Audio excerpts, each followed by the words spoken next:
Hi, I'm Peter Burrell, the author of Marriage by the Book. I was recently on a podcast called Better Than Not, where we discussed that book and my book Free of Judgment. Here's some clips. It You're is. not you're not off. Think about this. You say like, it's not necessarily the opposite, but it's the opposite track. Because seeing is believing, but not in the natural. Because Yes. Jesus says, I can do nothing unless first I see my Father doing it. So Yes. that's all I can do is when I see him doing it. But where is he seeing that? Right? He's beholding it. He images. He's working out of the heart or out of the subconscious, which is his connection, Well, it's to interesting. God. Right? It's interesting that you say that because I now sometimes wonder if you've seen something, is belief required anymore? No, it's not. Of course not. Like once you've seen it, Yeah. there's nothing to believe anymore. Yeah. You've seen it. But if you No. haven't seen it, it's like, well, you have to believe you're going to see it. And I mean, that's how Once you believed, yeah. And so once you've seen it there, this is another part with that, but this is how I see it. No pun intended. Is faith is when your heart is fully persuaded of it. That's what faith is scripturally. Yes. Yes. It was counted as faith to Abraham when he was fully persuaded. It was counted as righteousness. But he did a lot before that, but it didn't believe yet. When he was fully persuaded, that was counted righteousness. And that's what happens to us. Our hearts aren't fully persuaded yet. And persuasion comes only at a heart level. You can believe, confess with your mouth, but when you confess from your believing heart, that's salvation. It has to come from a fully persuaded heart. That's what faith is. So seeing is believing is saying, when I've persuaded my heart, it is actually faith. So then I don't require it because it's already a settled fact. Right. But if I'm like Thomas and I have to put my fingers in touch with it, I have to see it physically. Yep. Well, nothing doesn't benefit me at all because I'm operating in the physical world. In the physical world is where Satan is made to tempt us. Of all things, all things carnal are common to man. Mm-hmm. But our weapons don't work in that world. No. Right. That's 1 Corinthians 10 says that the enemy is made to tempt us in all things common to man. 2 Corinthians 10 says, but the weapons of our warfare are not common to man. They're not carnal, but they're mighty through God and this is the process, pulling down strongholds, casting down imaginations, taking every high thought and making every thought obedient to the word. So you just learned how to get out of it. That's the exact way you got into it. You right now, how is that chair you're sitting on? You already were processing how the chair was. Yes. Yeah. And the air temperature in the room and all these other things going on. Your brain is processing all these things. But until we elevate one thought above another, they're just background. Now we've created a high thought. So that's what high thought is, scripturally.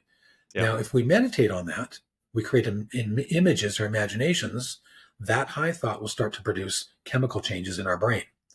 Those are the things that start to program our heart. We'll get peptides released. Our cellular structure will change based on these peptides. If we continue that kind of thinking, producing that kind of chemical in our brain, those cells will change in about 28 days, and they'll reproduce with more receptors to get even more of those peptides. So we can think that even more and even more. And this is how addictions are formed, because it may not be a chemical we're producing, it may be a chemical we're introducing, right? Or it could just be a negative thinking pattern. And then it's like you try to change. I'm going to be positive. And then something happens. Your cells have already adjusted to you. So they got a bunch of guys standing around the loading dock with nothing to do. They send a little signal back to the brain. Hey, conscious brain, you need to be aware. We're guys sitting around doing nothing. Start noticing all the things that are going wrong in the world. And you'll start, oh, did you hear about the story? What happened? And you're like, I need more of that. Like, what's that negative thing that happened? And people are drawn to it. It's like, you can't get away from it. If you ever actually quit smoking, man, you throw that last cigarette out the window or that package out the window in your moment of brave, bravery. You chuck that cigarette package out the window and you don't actually turn around in the next mile. You're going to start thinking about every friend that smokes, every store that carries your brand. You're going to start driving past hotels that have the ashtrays with the sand with the long cigarette butts in them that you could probably get a couple holes off. Like, I'm not kidding. It's because you're so addicted to that chemical, your brain is going to become aware of it. Paul says, you're reading it in there now, is know ye not, actually in Romans 6, know ye not to whom you yield yourself to, his servants you are to whom you obey.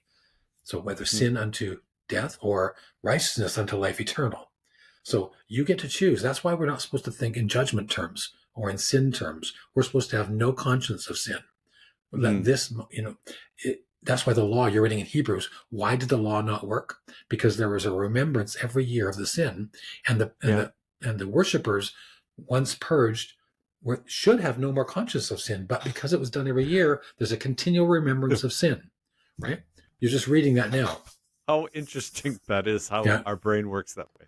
Yeah. No doubt. Yeah. Because it draws you to it. Well, we would call that in psychological or in business terms, we'd say it's the law of attention, right? You create an attention to something, would draw them to that. And then people, that's what advertising does. That's what everything, we work those principles to our detriments. But God Absolutely. gave you those gifts to work to your positive. See, it's think about it like this. If, I use this example in that book, in Judgment one, but, Gates and Bill Gates and Yes. Steve Jobs, Yep. they created amazing machines that you could do awesome stuff. But not only what it could do right now, it has the ability to connect to its creator and download new information and do new and more exciting things. Right? Yes. Yeah. It's already in its circuitry. Okay. But if you connect to a false creator, a hacker, Yep. or a Yep. like a malware site or something, it will use your wiring to destroy you.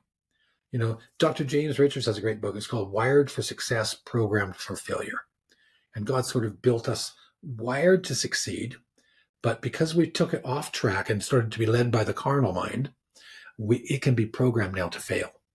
And that's not a problem. That's not God doing it. No. That's our own systems being used against us. Yep. But wake up. You can actually connect to your creator again. If you just don't allow yourself to get back into this. It's kind of like, those motel rooms with the two doors, the joining doors. Yes. Yes. Yeah. God is open. He's taken the veil away. His door's always open now. He's knocking. You open your door, he's there. But if you want to keep closing it, you can't blame God. It must have been God's will. No, you're an idiot. It's not God. It's you. Like we have to take responsibility for these things.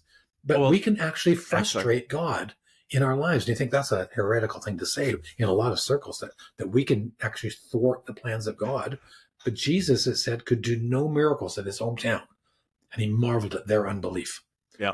Jesus is God, could do no miracles except heal a few sick folk. It says because of their unbelief, because they did not believe it. So we do have a say in this. It's not God's will. That's our will.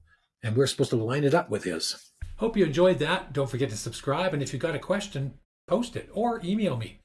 There's a link below.